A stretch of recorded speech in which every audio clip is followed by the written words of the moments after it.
we are not getting our fair share of the resources.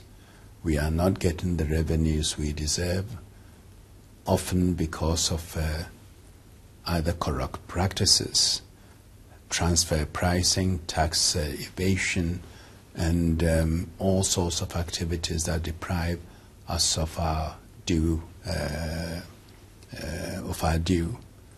And so we believe that African governments need to improve governance. They need to really insist on value added, not just exporting raw commodity products. They should insist on local content, getting local companies to become involved. They should manage it in such a way that it also creates employment. And but these are things Africa cannot do alone. The tax evasion, avoidance, secret bank accounts are a problem for the world. You are following the debate in Europe. So we all need to work together, particularly the G8, as they meet next month, to work to ensure that we have a multilateral solution to these crises. With all due respect, these ideas are not new.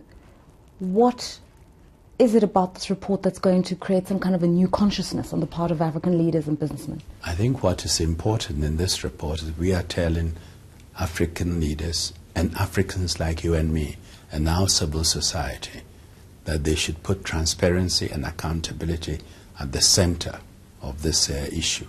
We are also challenging leaders abroad, the G8, the G20, to team up, to really step up to the plate and ensure that we block the loopholes that allow these things to go on. And honestly, you'll be shocked to know that Africa, in a way, loses as much money through these loopholes. It loses twice as much money through these loopholes as it gets from development, from donors. What could be done better?